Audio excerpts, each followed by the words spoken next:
নমস্কাৰ DS news 24/7 চাই থকাৰ বাবে ধন্যবাদ। খন্ধিয়া প্ৰাইম টাইমৰ সৈতে ষ্টুডিঅ'ত মই ক্ষতিসমান। খন্ধিয়া প্ৰাইম টাইমৰ বহুকেইটা গুৰুত্বপূৰ্ণ খবৰ আছে। আহিছো প্ৰথমটো খবৰলৈ। অসম বিধানসভাৰ আন্তঃগাঁথনিত নতুন সংযোজন মুখ্যমন্ত্ৰীয়ে মুকলি কৰে। বিধানসভাৰ নিয়ন্ত্ৰণ কক্ষ বিধানসভাৰ নতুন ভৱনত কেফেটেৰিয়া ডিজিটেল কৰিডৰ মুকলি কৰিব মুখ্যমন্ত্ৰীয়ে। বিধানসভা সন্মুখত এটা স্মাৰ্ট খুঁটা আৰু বালিয়া পাথৰৰ স্তম্ভ উন্মোচন কৰিব মুখ্যমন্ত্ৰীয়ে। অধ্যক্ষ বিশ্বজিৎ দৈমাৰীৰ উপস্থিতিত এই বিশেষ অনুষ্ঠান সজাই পৰাই তোলা হৈছে অসম বিধানসভাৰ চৌহদ। গৌতম আদানীক গ্ৰেপ্তাৰ কৰাৰ সাহস নাই আৰক্ষীৰ। নৰেন্দ্ৰ মোদীৰ সমৰ্থনত গৌতম আদানীয়ে চলাইছে দুৰ্নীতিৰ বজাৰ। আদানীৰ বিৰুদ্ধে উত্থাপিত অভিযোগত ৰাহুল গান্ধীৰ প্ৰতিক্ৰিয়া।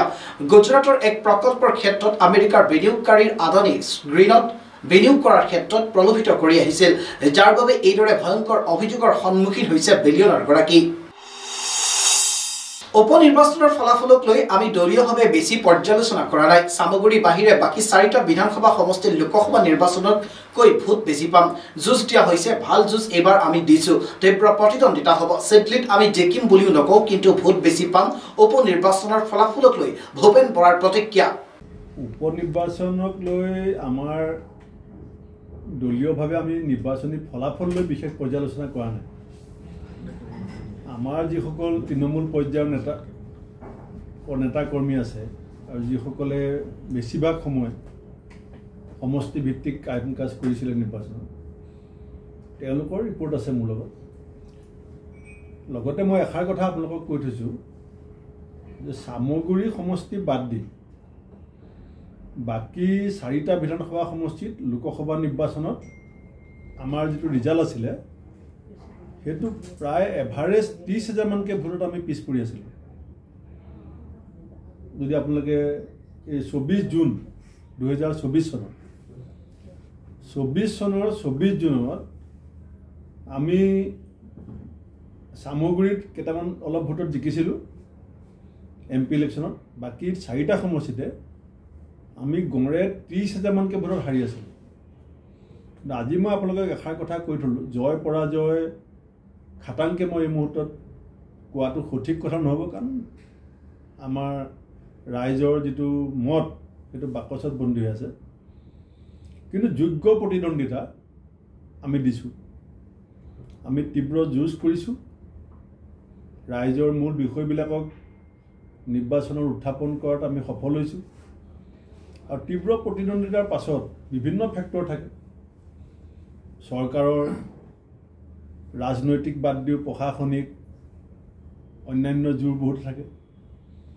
তাৰ মাজত কিন্তু সকলোৱে কৈ আছে যে কংগ্ৰেছে যোগ্য প্ৰতিদ্বন্দ্বিতা দিছে আৰু কংগ্ৰেছৰ তৃণমূল পৰ্যায়ৰ কৰ্মীসকল আৰু যিসকল নেতাক আমি দায়িত্ব দিছিলোঁ সকলো আশাবাদী বুলি মোক জনাইছে। তেওঁলোকে কি জনাইছে বাৰু? 4টা সমষ্টিত অত্যন্ত আশাবাদী, যিটো গ্ৰাউণ্ডৰ পৰা মোক জনাইছে। আৰু চিডলিত আমি মিছা কথা কৈ লাভ নাই, 11,000 ভোট পাইছিলোঁ MP ইলেকশ্যনত। সেইটো 100% ইম্প্ৰুভ হ'ব। আপোনালোকক মই 23 তাৰিখে ডাটাবিলাক দিম। এতিয়া মই মুখেদি যিবিলাক কথা কৈ আছোঁ, চিডলিত আমি 11,000 ভোট পাইছোঁ। গতিকে আমি জিকিম বুলিতো আজি কোৱাটো ঠিক নহ'ব, কিন্তু আমি প্ৰতিদ্বন্দ্বিতা লাইছোঁ। আমি বাকী 4টা সমষ্টিৰ চামগুৰিত আমি লিডত আছিলোঁ। গতিকে এইবাৰ আমি লিডত থাকিম বুলি ভাবিছোঁ। কিন্তু আমুগুৰিত থকা খবৰ মতে 18টা চেণ্টাৰত ৰেগিং হৈছে। এতিয়া ৰেগিঙৰ পৰ্যায়টো কিহত আছিলে সেইটো আপোনালোকেও এনকুৱাৰী কৰি ল'ব। আৰু বাকী 3টা সমষ্টিত বঙাইগাঁও, ধলাই, বিহালীত আমি এভাৰেজ 30,000 ডাউনত আছিলোঁ 2024 চনৰ 24 জুন তাৰিখে।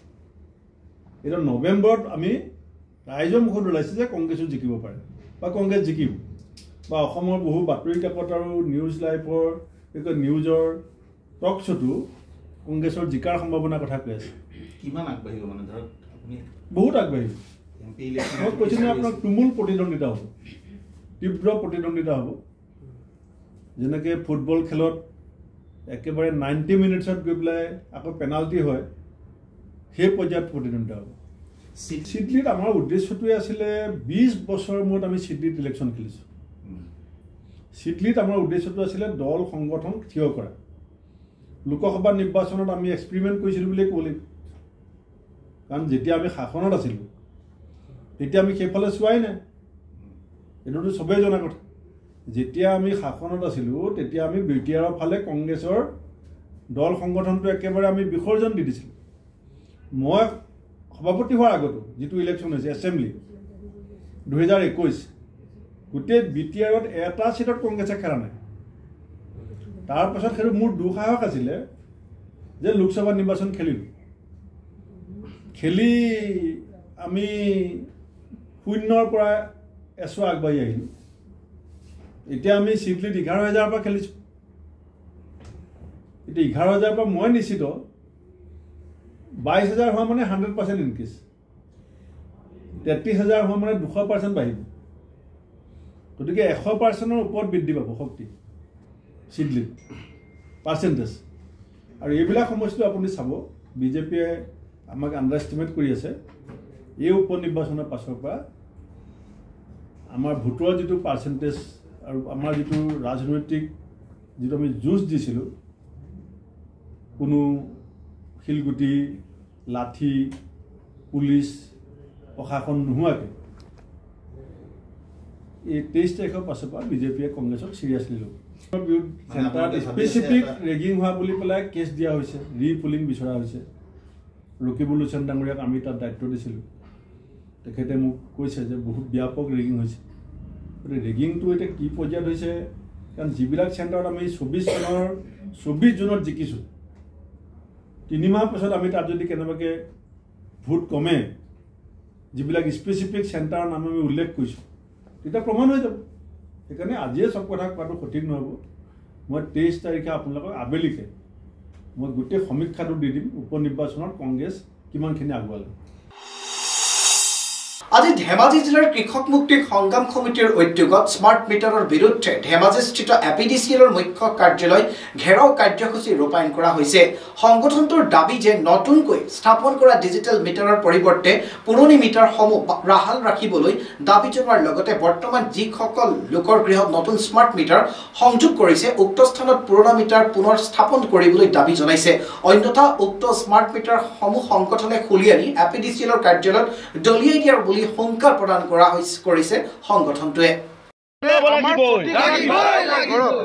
একোটাকৈ ডিজিটেল পুৰণি মিটাৰ লাগি আছিলে সেই ডিজিটেল পুৰণি মিটাৰ চলি আছে সেই পুৰণি ডিজিটেল মিটাৰৰ মতে আমাৰ সকলো বিল দি আছিলে কিন্তু এপিডিচিএলে কেৱল কমিশ্যনৰ অংকত আদানী জেনাছ ইণ্টেলৰ দৰে ডাঙৰ ডাঙৰ কোম্পানীৰ পৰা কমিশ্যনৰ অংকত কাৰো অনুমতি নোলোৱাকৈ আমি 1350 টকা দি কিনি লোৱা আমাৰ ঘৰৰ বেৰত লাগি থকা স্মাৰ্ট মিটাৰটো তেওঁলোকে মনে মনে চোৰৰ নিচিনাকৈ খুলি আনি আমাক এনেকুৱা এটা মিটাৰ লগাই দিলে যিটো মিটাৰ লগোৱাৰ পিছত 100 টকা বিল এতিয়া 2000 টকা হয় 200 টকা বিল এতিয়া 5000 টকা হৈছে 500 টকা বিল এতিয়া 10000 টকা পৰ্যন্ত হৈছে গতিকে সেই মিটাৰ আমাক নালাগে আমি যেতিয়া দেখিলোঁ যে 2 নম্বৰ মিটাৰটো কোনে লগালে আমি তেতিয়া এপিডিচিএলক সুধিছোঁ তেওঁলোকে গেৰাণ্টি নলয় তেওঁলোকে নকয় আমি এপিডিচিএলক সুধিছোঁ যে আমাৰ পুৰণা মিটাৰটো কোনে চুৰ কৰি আনিলে তেওঁলোকে নিমাত আমি কৈছোঁ আমাৰ ঘৰতে 2 নম্বৰ মিটাৰটো কোনে লগাই দিলে তেওঁলোকে কয় আমি নাজানো গতিকে এপিডিচিএলক আমি কৈছোঁ আমাৰ ঘৰত থকা যিটো পুৰণি মিটাৰ আপোনালোকে কিয় খুলি আনিলে আমাক আজি উত্তৰ দিব লাগিব কাৰ অনুমতিত খুলি আনিলে কাক খুলি আনিলে কি কাৰণে খুলি আনিলে এইটোক আমাক উত্তৰ লাগিব আৰু দ্বিতীয়তে যে 2 নম্বৰ মিটাৰটো আমাৰ ঘৰত কোনে লগাই দিলে সেই মিটাৰটো তোমালোকে খুলি আনিব লাগিব গতিকে সেইটো আমাৰ প্ৰথম কথা আৰু 3 নম্বৰ কথা হৈছে আপোনালোকে জানেনে এইখন চৰকাৰে নৰেন্দ্ৰ মোদী চৰকাৰে ফৰ আসাম বুলি কয় অসমত আহি ডিঙিত গামোচা লৈ জাতীয়তাবাদৰ আৱেগ দেখুৱায় তেওঁলোকে আজিৰ দিনটোত অনলাইন ডাটা যদি আপোনালোকে চায় সমগ্ৰ ভাৰতবৰ্ষৰ ভিতৰত তেওঁলোকে উত্তৰ প্ৰদেশত ৰাজস্থানত তেওঁলোকে কিমান লগাইছে জানেনে ৰাজস্থানত মিটাৰ লগাবলৈ আহিছে 1,49,527,টা তাত মিটাৰ লগাইছে কেৱল 6,14,000 এই আপোনালোকে চাওক আজি যোগী আদিত্যনাথৰ বিজেপি উত্তৰ প্ৰদেশত মিটাৰ লগাবলৈ আহিছে 3,09,78,280টা তাত মিটাৰ লগাইছে কেৱল 14,70,000 মাত্ৰ 4% আৰু এখন চাওক আন নালাগে আপোনালোকে গুজৰাটৰ মধ্যপ্ৰদেশৰ যদি চাই 2,35,64,647টা মিটাৰ লগাবলৈ আহিছে তাত কেৱল 3 লাখ লগাইছে অৰ্থাৎ কেৱল 2% গুজৰাটত মিটাৰ লগাবলৈ আহিছে 1,65,00,000 তাত লগাইছে কেৱল 1,65,000 মিটাৰ অৰ্থাৎ 1.20% আৰু তাৰ বিপৰীতে অসমত চাওক কেৱল মিটাৰ লগাবলৈ আহিছে 69,21,329টা য'ত 3 কোটি লগাবলৈ আহিছে ইউপিত যোগী আদিত্যনাথৰ তাত লগাইছে 14 লাখ লাখ য'ত নৰেন্দ্ৰ মোদীৰ গুজৰাটত 1,65,00,000 লগাবলৈ আহিছে তাত লগাইছে কেৱল 1.5 লাখ আৰু অসমত কেৱল মাত্ৰ 69,21,329টা লগাবলৈ আহিছে তাত তেওঁলোকে কিমান লগালে জানেনে 26,62,694টা অৰ্থাৎ তেওঁলোকে 38% মিটাৰ 38% মিটাৰ অসমত লগাইছে তাৰ বিপৰীতে চেংচন হোৱা অনুযায়ী কেৱল 1.20% গুজৰাটত আৰু 3.14% উত্তৰ প্ৰদেশত লগাইছে কেনেকুৱা অন্যায় আপোনালোকে ভাবক হিমন্ত বিশ্ব শৰ্মাই কৈছে যে স্মাৰ্ট মিটাৰ বহুত ভাল আমি তেওঁক কৈছোঁ আপুনি আমাক কণা হওক পতান দান দিব নালাগে আপুনি যাওক নৰেন্দ্ৰ মোদীক বুজাওক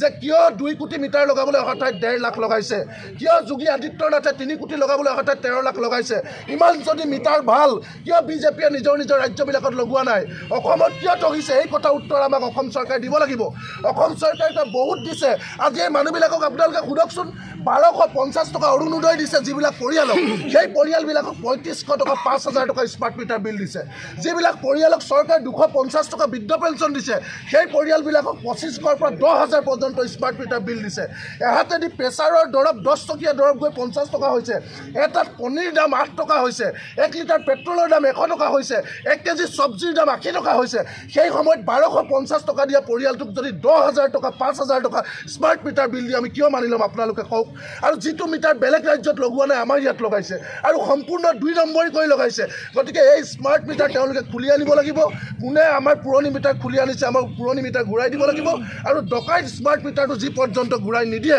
সেই পৰ্যন্ত আমাৰ প্ৰতিবাদ অব্যাহত থাকিব আৰু যদি আমাৰ কথা নামানে তেতিয়াহ'লে প্ৰয়োজন হ'ব সব মিটাৰ খুলি আনি জীবশ্ৰেষ্ঠৰ নিশংসতাৰ বলি হ'ল প্ৰভুভক্ত এজনী মাইকী কুকুৰ মাত্ৰ দুদিন পূৰ্বে এই কুকুৰজনীয়ে জন্ম দিছিল 5টাকৈ পোৱালি এই ঘটনা সংঘটিত হৈছে পুৰণি গুদাম মেহিৰ হাতীগাঁৱত ব্ৰইলাৰ ফাৰ্মত সোমাই ব্ৰইলাৰ খোৱাৰ অপৰাধতে কুকুৰজনীক নৃশংসভাৱে মৰিয়াই হত্যা কৰিলে স্থানীয় দিব্যজ্যোতি শইকীয়া ওৰফে দাদুল নামৰ এজন যুৱকে এই ঘটনা সংঘটিত হোৱাৰ পাছতেই স্থানীয় মহিলাসকলে ন্যায় বিচাৰি ওলাই আহিল মৃত কুকুৰজনীৰ কাষলৈ পোৱালি কেইটাই মাকক বিচাৰি ব্যাকুল হোৱাৰ দৃশ্য দেখি কান্দি ব্যাকুল হৈ পৰিছে আইমাতৃকসকল মাতৃত্বৰ বেদনা উপলব্ধি কৰা মহিলাসকলে ন্যায় বিচাৰি পুৰণি গুদাম আৰক্ষীৰ কাষ চাপিছে দুখীক উপযুক্ত শাস্তিৰ দাবী জনালে স্থানীয় মহিলাসকলে আজি ঘটনাটো আমাৰ মিকিয়াহাট হাতীগাঁও ৰাতিপুৱা আপোনাৰ 8 বজামান হ'ব কথাটো শুনি মোৰো বেয়া লাগিছিলে কাৰণ কুকুৰজনী আহি আমাৰ ঘৰত সদায় বিস্কুট খাই বৈ যায় বা মায়েও ভাত চাত দিয়ে কিন্তু বেয়া লাগিছে এটা কাৰণে পোৱালি আছে পোৱালিকেইটা আনকি চকু ফুটা নাই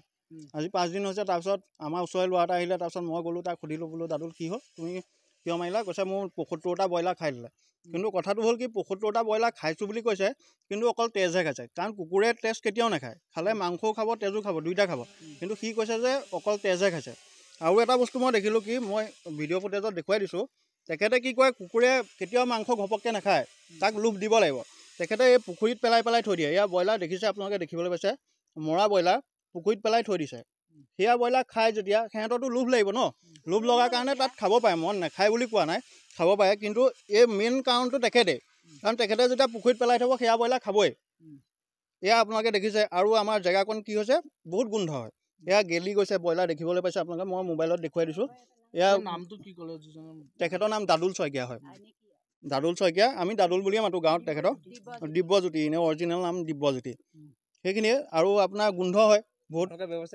ব্যৱস্থা মই থানাত কমপ্লেইন দিলোঁগৈ থানা মানুহ আহিব আৰু এতিয়া মই ভাবিছোঁ কি কাৰণ এতিয়া নতুন আইনৰ যোগেদি আইনত আমি শিশু আইনৰ কাৰণে কৰিব পাৰিম জীৱ জন্তুৰ কাৰণে নতুন সুৰক্ষা আইন আহিছে কাৰণ পোৱালিকেইটা চকুৱে ফুটা নাই কাৰণ কোনেওতো চাব নোৱাৰে ন কাৰণ পোৱালিকেইটা গাখীৰ খোৱাৰ কথা আছে আৰু সেইখিনি বস্তু আমি আইনক ভালকৈ জনাম আইনে কি ব্যৱস্থা লয় চাওঁ তাৰপিছত নহ'বা আমি গাঁৱত আমি মেল দি পেলাই আমি নিজেও ব্যৱস্থা কৰিম সেইটো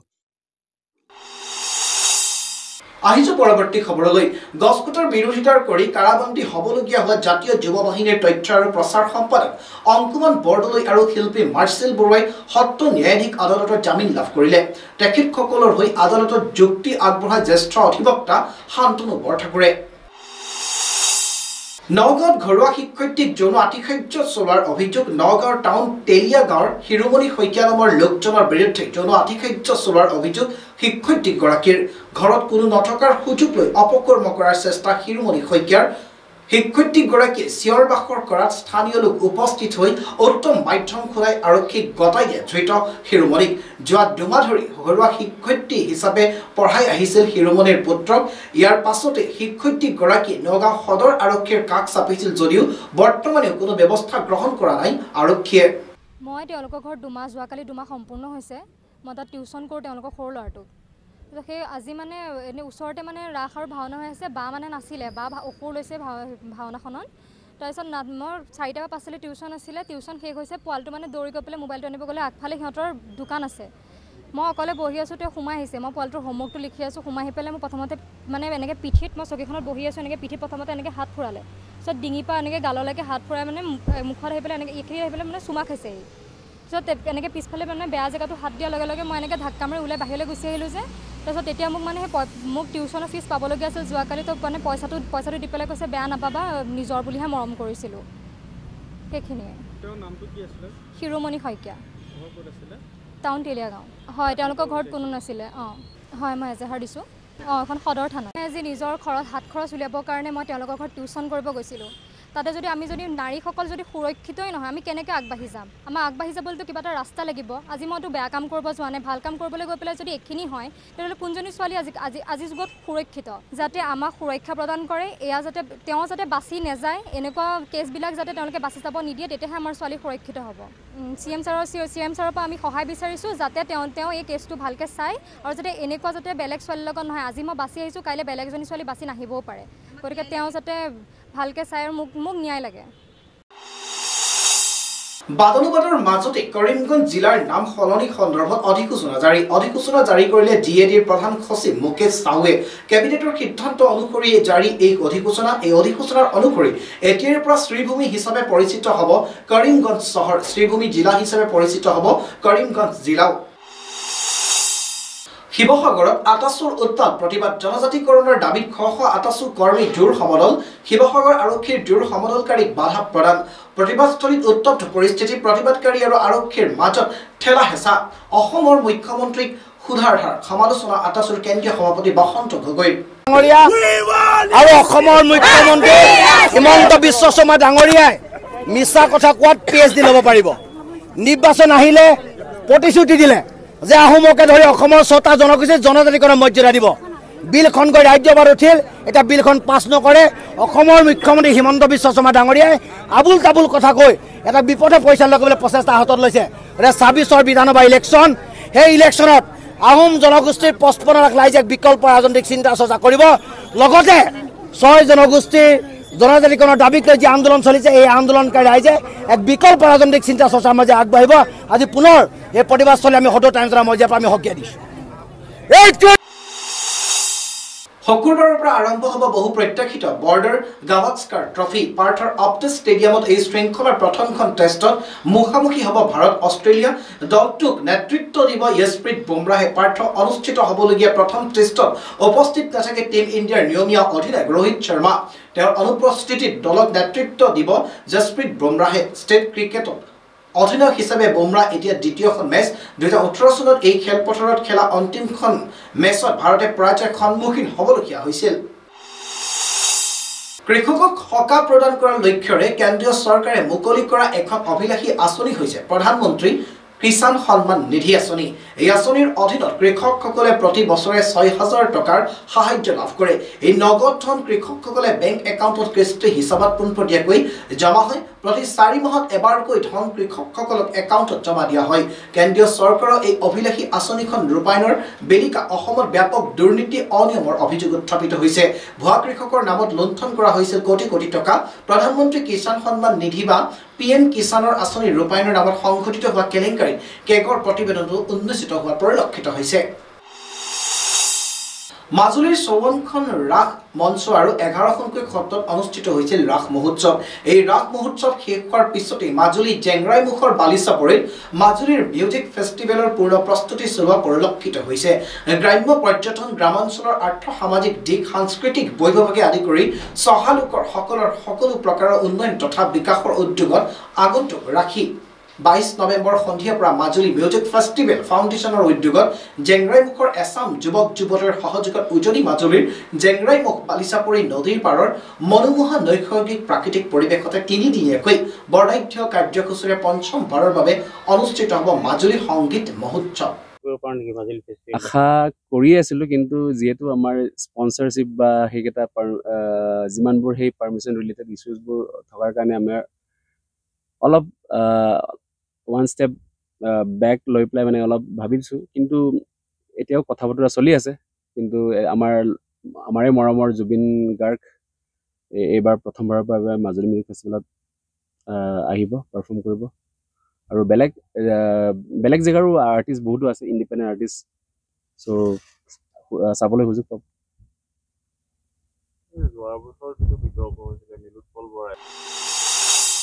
ডাক্তৰ হৰেকৃষ্ণ মাহতাবৰ 125 সংখ্যক জন্মজয়ন্তীৰ উদযাপন আজি বিজ্ঞান ভৱনত পুৱা 11:30 আৰম্ভ কৰা হয়। অনুষ্ঠানটোত ৰাষ্ট্ৰপতি দ্ৰৌপদী মুৰ্মুৰ উপস্থিতিত আৰু সাংস্কৃতিক মন্ত্ৰালয়ৰ উদ্যোগত ডাক্তৰ মাহতাবৰ জীৱন আৰু উত্তৰাধিকাৰী উদযাপনৰ বাবে বিশেষ কাৰ্যসূচী আয়োজন কৰা হৈছিল। গায়নৰ সৰ্বোচ্চ অসামৰিক সন্মান দ্য অৰ্ডাৰ অফ এক্সেলেন্সৰ সন্মানিত হ'ব প্ৰধানমন্ত্ৰী নৰেন্দ্ৰ মোদী। এই গাম্ভীৰ্যপূৰ্ণ অনুষ্ঠানত মোদীক এই সন্মান প্ৰদান কৰে দেশখনৰ ৰাষ্ট্ৰপতি ডক্টৰ মহম্মদ ইৰফান আলীয়ে। মোদীক সন্মান জনাই ৰাষ্ট্ৰপতিগৰাকীয়ে কয় যে মোদীয়ে বিশ্বৰ স্তৰৰ বিভিন্ন পৰ্যায়ত অসাধাৰণ সেৱা আগবঢ়াই আহিছে। মোদীৰ বাবে ভাৰত আৰু গায়নৰ মাজত সম্পৰ্ক আৰু অধিক শক্তিশালী হৈছে। আহিছোঁ পৰৱৰ্তী খবৰলৈ। মণিপুৰ চৰকাৰে বুধবাৰে 7খন জিলাত মোবাইল ইণ্টাৰনেট সেৱা কৰ্তন সময়সীমা আৰু 3 দিনৰ বাবে বৃদ্ধি কৰিছে। ইতিমধ্যে চৰকাৰ ফালৰ পৰা এই সন্দৰ্ভত নিৰ্দেশনা জাৰি কৰা হৈছে বুলি খবৰ লাভ কৰা হৈছে। শেহতীয়াকৈ পৰিস্থিতিক লৈ মণিপুৰ চৰকাৰে বুধবাৰে 7খন জিলাত মোবাইল ইণ্টাৰনেট সেৱা বন্ধ কৰাৰ সময়সীমা আৰু 3 দিনৰ বাবে বৃদ্ধি কৰিছে। ইতিমধ্যে চৰকাৰৰ ফালৰ পৰা এই সন্দৰ্ভত নিৰ্দেশনা জাৰি কৰা হৈছে বুলি জানিব পৰা গৈছে। ব্ৰহ্মপুত্ৰ উপত্যকা চলচ্চিত্ৰ মহোৎসৱৰ 9ম সংস্কৰণৰ প্ৰস্তুতি পৰ্বক মুকলি। বহু প্ৰত্যাশিত ব্ৰহ্মপুত্ৰ উপত্যকা চলচ্চিত্ৰ মহোৎসৱৰ 9ম সংস্কৰণে গুৱাহাটীৰ জ্যোতি চিত্ৰবন ফিল্ম ষ্টুডিঅ'ত আজি অনুষ্ঠিত এক সংবাদমেলত নিজৰ ৰোমাঞ্চকৰ প্ৰস্তুতি পৰ্বৰ আৰম্ভণি কৰে। উৎসৱৰ পৰিচালক অনুশ্ৰী হাজৰিকাই দৰ্শকক আকৰ্ষিত কৰিব পৰা বৈশিষ্ট্যপূৰ্ণ ছবি, তথ্যচিত্ৰ আৰু চুটি ছবিৰ মিশ্ৰণে এইবাৰ বৈচিত্ৰ্যময় ছবি বাছনিৰ বিষয়ে বহলাই প্ৰকাশ কৰিছে। শক্তিশালী কাহিনী কথন আৰু সৃষ্টিশীলতাৰ বাবে এখন মঞ্চ প্ৰদান কৰি উত্তৰ পূব ভাৰত আৰু ইয়াৰ বাহিৰৰ চিনেমাৰ গতিশীল প্ৰতিভাৰ প্ৰদৰ্শন কৰা হয়। এই প্ৰস্তুতি পৰ্বত মহোৎসৱৰ দিন ওচৰ চাপি অহাৰ লগে লগে 2024 চনৰ 5 ডিচেম্বৰৰ পৰা 8 ডিচেম্বৰলৈ গুৱাহাটীৰ কাহিনীৰ পৰা জ্যোতি চিত্ৰবন ফিল্ম ষ্টুডিঅ'ত চলচ্চিত্ৰ প্ৰেমীসকলে এক অবিস্মৰণীয় অভিজ্ঞতা লাভ কৰিবলৈ উন্মুখ হৈ আছে। 9th বাৰৰ কাৰণে আমি এইটো অৰ্গেনাইজ কৰিব পাৰিছোঁ। সকলোকে গোটেই মানুহখিনি গুৱাহাটীৰ ভিতৰত বাহিৰত গুৱাহাটীৰ পৰা বাহিৰত ইনভাইট কৰিছোঁ যেন আপোনালোকে আহি ফেষ্টিভেলখন চাব। আৰু ফেষ্টিভেলটোখন totally free for people to come. আৰু স্পেচিয়েল ডেলিগেট ৰেজিষ্ট্ৰেশ্যনো আছে, কোনোবাই যদি ডেলিগেট একচেছ বিচাৰিছে আৰু বা ইণ্টাৰেকশ্যন বিচাৰিছে।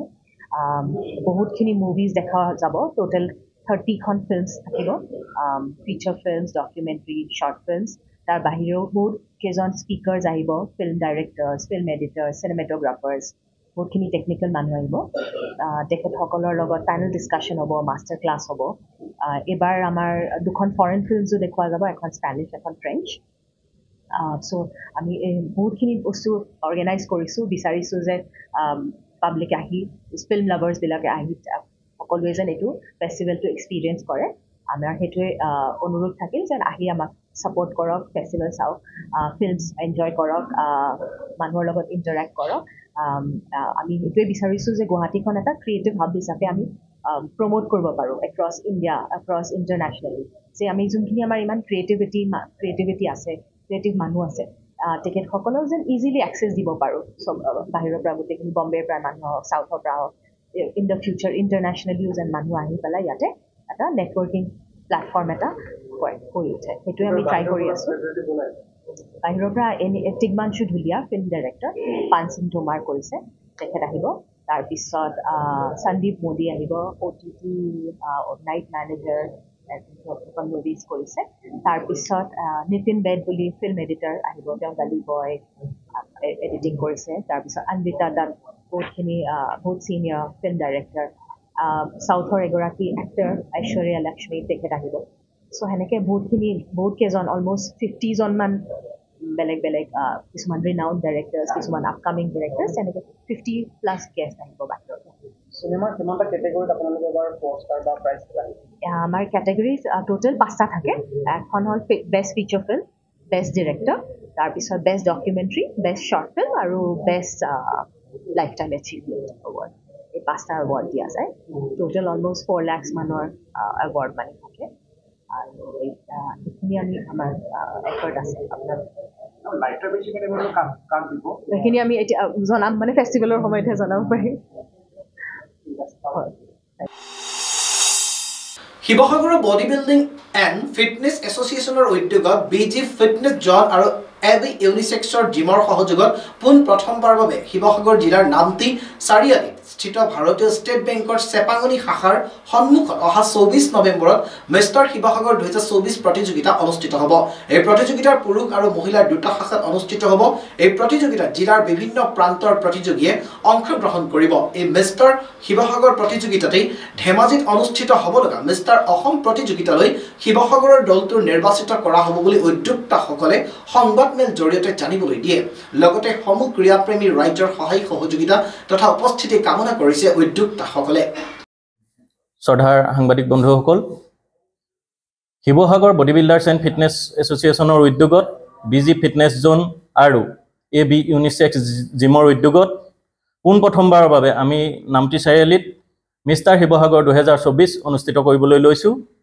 এই প্ৰতিযোগিতাত শিৱসাগৰ জিলাখনৰ বিভিন্ন প্ৰান্তৰ পৰা খেলুৱৈসকলে অংশগ্ৰহণ কৰিব এই প্ৰতিযোগিতাত আমি পুৰুষৰ বডি বিল্ডিঙৰ উপৰিও মহিলাৰ বডি বিল্ডিং পুৰুষৰ athletics physique men athletics physique men sports physique আৰু মাষ্টাৰ্ছ এই প্ৰতিযোগিতা অনুষ্ঠিত হ'ব এই প্ৰতিযোগিতাৰ পৰাই ধেমাজিত অনুষ্ঠিত হ'বলগীয়া মিষ্টাৰ আছাম প্ৰতিযোগিতালৈ শিৱসাগৰ দলটি নিৰ্বাচিত হ'ব এই প্ৰতিযোগিতাৰ বাবে আমি সমূহ ক্ৰীড়াপ্ৰেমী ৰাইজৰ সহায় সহযোগিতা লগতে সহায় সহযোগিতা আশা কৰিলোঁ ধন্যবাদ নামতি চাৰিআলি ষ্টেট বেংকৰ সমীপতে আমি এই প্ৰতিযোগিতা অনুষ্ঠিত কৰিম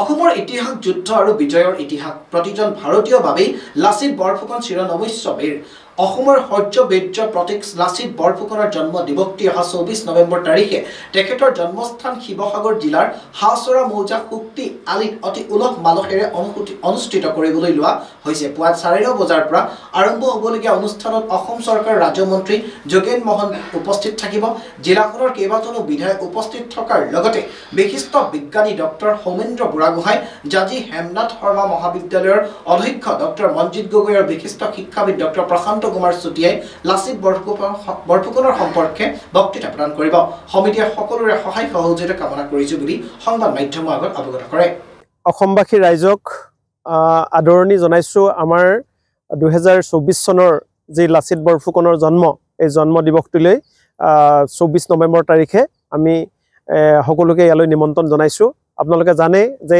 এই মমাই তামুলী বৰবৰুৱাৰ নুমলীয়া পুত্ৰ লাচিত বৰফুকনৰ জন্ম এই হুকতীয়ালিতে হৈছিল বিভিন্নজন বুৰঞ্জীবিদে ইতিমধ্যে সেই সম্পৰ্কত তথ্য সম্বলিতভাৱে কৈ থৈ গৈছে আৰু আমি গত 2022 চনৰ পৰা এই ঠাইত আমি লাচিত বৰফুকনৰ যি জন্মস্থান এই জন্মস্থানত আমি লাচিত দিৱস আয়োজন কৰি আহিছোঁ এইবাৰো আমি আয়োজন কৰিছোঁ অকল এইবাৰ বুলিয়ে নহয় যে আমাৰ যদি আমাৰ এই হিষ্ট্ৰী যদি আমি চাবলৈ যাওঁ তেতিয়াহ'লে বিভিন্ন হিষ্ট্ৰীবিলাকতো লিখা আছেই কিন্তু 1986 চনত এই অঞ্চলতে সেই সময়ৰ আমাৰ বুৰঞ্জীবিদ তুলন গোহাঁই অখিল পানী ফুকন দিলীপ বুঢ়াগোহাঁইকে প্ৰমুখ কৰি ৰত্নেশ্বৰ বুঢ়াগোহাঁই ডিম্বেশ্বৰ দত্ত তেখেতলোকে এই অঞ্চলতেই লাচিত দিৱস অনুষ্ঠিত কৰিছিল কিন্তু ধাৰাবাহিকতা ৰক্ষা নহ'ল সেই সময়ত তেখেতলোকে এখন সমিতিও কৰিছিলে কিন্তু সমিতিৰ কাগজ পত্ৰবিলাক নাছিল আমি যত সম্ভৱ জানো আৰু তাৰ পাছত 2022 চনত যেতিয়া অসমৰ মাননীয় মুখ্যমন্ত্ৰী মহোদয়ে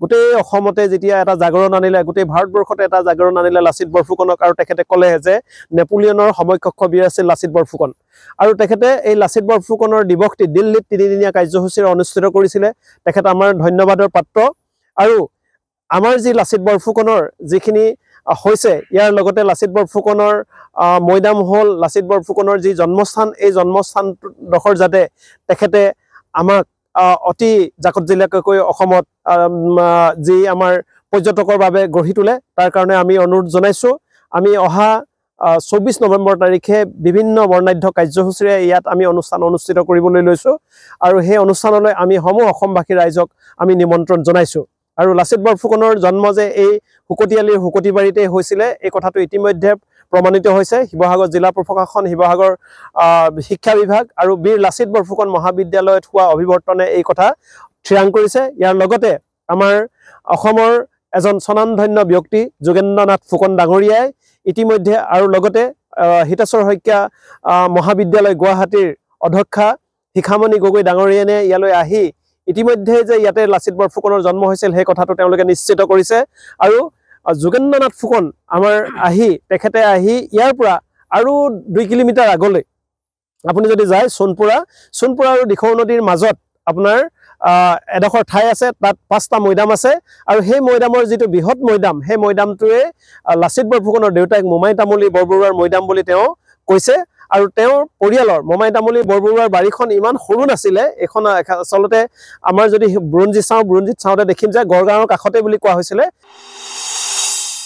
ইয়াৰ লগে লগে সন্ধিয়া প্ৰাইম টাইমৰ পৰা মই হিতেশ মানে বিদায় লৈছোঁ বিভিন্ন খবৰৰ বাবে চাই থাকক DS News 24/7 ধন্যবাদ